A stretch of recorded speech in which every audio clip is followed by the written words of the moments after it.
Hi, my name is Stephanie Merson, and this is my Project 2, which is all about the United States public educational system. In the United States, our public educational system is governed at the federal level, the state level, and the local level, and each of these levels looks very different. So at the federal level, we have the United States Department of Education, and they create federal policies and regulations. Some examples of those are the NDEA, the ESEA, the NCLB, and the ESSA. Now, at the federal level, there is nothing about education in the Constitution. So at the federal level, there isn't a lot of power. They cannot make policies and regulations and say every state has to follow us. They have to do exactly what we say. They don't have the freedom to do that. And they don't have the authority to do that. That authority is really on the state at the state level.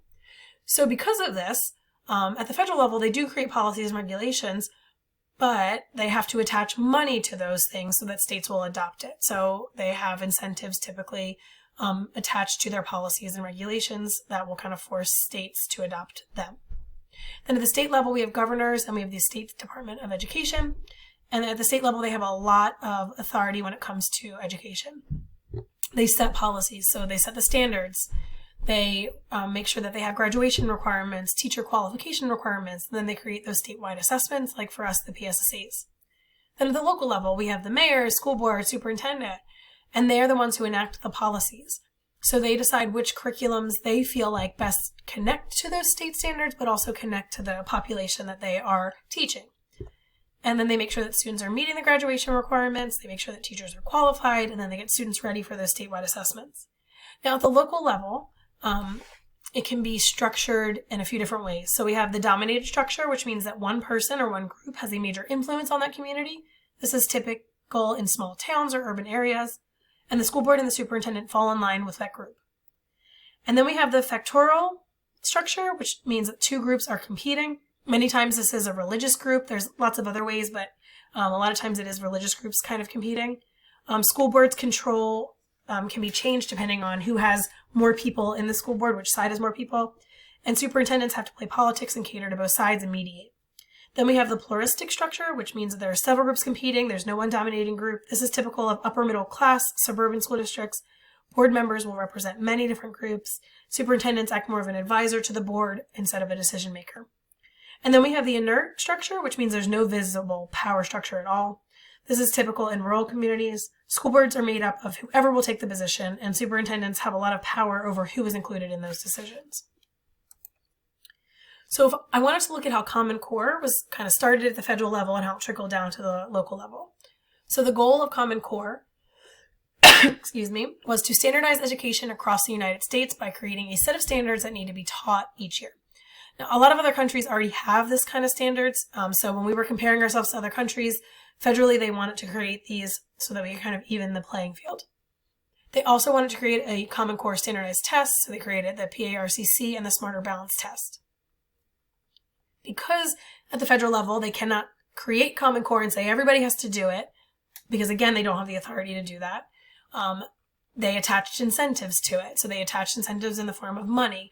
And this was through Race to the Top. And then they also waived penalties to No Child Left Behind. Then we have at the state level, when it comes to Common Core, they had to decide at the state level, do we want to adopt these standards and use these standards, or do we not want to? If they chose to adopt it, they got money from the federal government. If they chose not to adopt it, they did not get money. And then if they chose to adopt it, they had to either adopt those two tests, or they had to make sure that their standardized test matched or aligned to those Common Core standards so that their students could be successful. Then at the local level, they had to make sure that their curriculum and what was being taught matched up to those Common Core standards. I know when at the local level in my own district, when Common Core standards started to kind of be pushed out, a lot of our curriculum that we already use really was trying to make those connections between the standards and what was being taught instead of rewriting it. And then at the local level, teachers have to make sure that they're teaching to the test because that's what states are being measured on and compared to each other on. And then we have to make sure we're following all assessment directions. So we know that the state and the federal and the local governments all influence education, but there are other influences. So we have global influences and we have civil society that both influence what education looks like in our country. So when it comes to global influences, there's a lot of groups and organizations that influence us when we're thinking globally. But two major groups that have influences globally are the International Association for Evaluation of Education and the Organization for Economic Cooperation and Development. Both of these organizations produce tests, which were the TIMSS, the PEARLS, and the PISA, and they compared countries' educational systems. And so once the results of these tests come out to the countries, and everybody's ranked who is the top and who's the lowest, countries really scramble and they jump to try to change what they're doing so that they are able to compete or to be higher up in those lists. Another global influence is the United Nations Educational, Scientific, and Cultural Organization, and they really push social justice curriculum that focuses on human rights and peace education. Their goal is to use education as a solution to world poverty. They promote many educational goals, one of them being that by the year 2015, all children will be able to complete a full course of primary schooling. And then another global influence is the World Bank, and this is an individual agency of the United Nations, and they hand out educational loans, so they're handing out money to developing countries to better their education. And then we have civil society, and civil society are non-governmental organizations that are actively trying to change or influence education in the United States. And we organize these in 4 different ways. So the first one is special interest groups, like businesses, animal rights groups, religious groups, environmental groups, and things like that.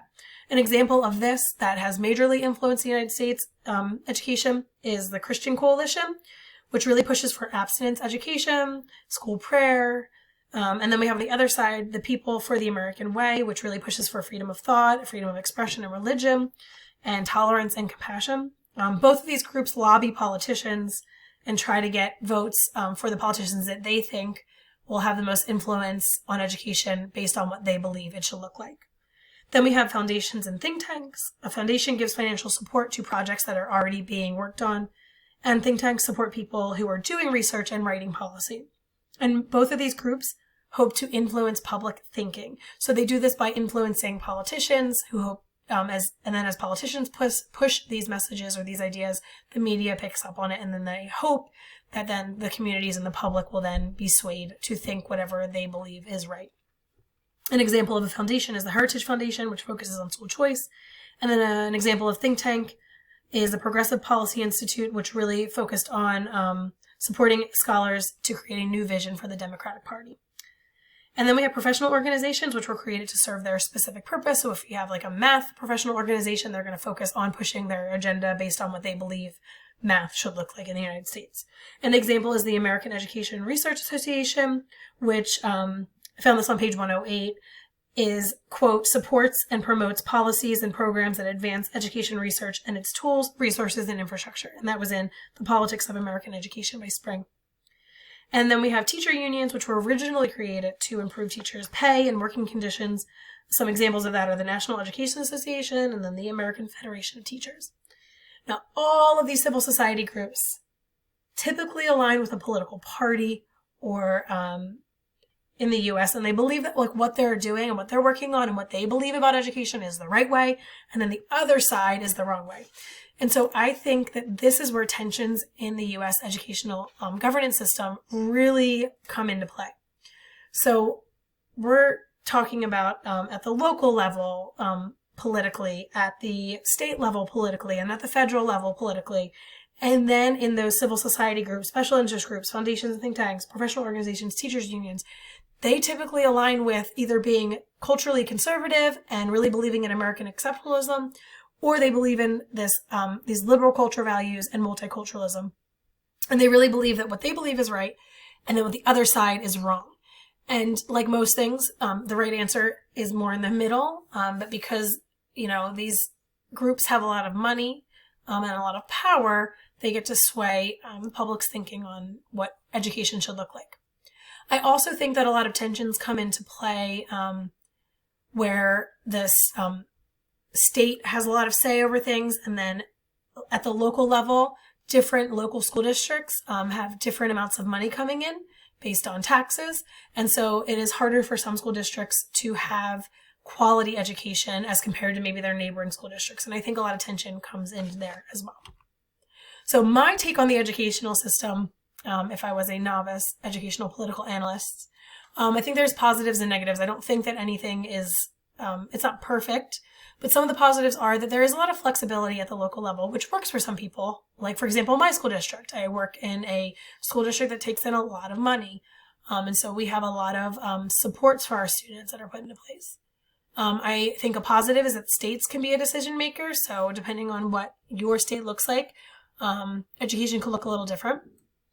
I think that we've kind of shifted a little bit with the Every Student Succeeds Act, and states have a lot more freedom in making decisions that they think is best for their state, and they're still able then to get federal money. But I think that there's also negatives. I think that the way that we have it set up right now leads to a lot of inequity among districts. Thinking in my own experiences, I've taught 6th grade in Pennsylvania in 2 different districts, one being a public charter in Philadelphia and one being a upper middle class suburban school district. And I taught the same things, right? Same curriculum, same standards, not same curriculum, but same standards. And the experiences for the students were very different. Same teacher, but because of the money coming into the district, it looked a lot different for the students. So I think it leads to a lot of inequity. And I think that there is too many voices and opinions, and too many voices and opinions that that don't have experience in education. They don't have experience in the classrooms. And I think that can be too much. And I think kind of within that is that there are voices and opinions that are missing out, like teachers. We don't have a lot of say, or enough say, in my opinion, in things that are kind of trickling down to us. And then I also think that there's a lot of things going on in education that are not always based on research. So we have these think tanks and special interest groups and even professional organizations that may be pushing things that haven't been really researched and peer reviewed. And then the politicians pick up on it, and then they start spewing it and saying it.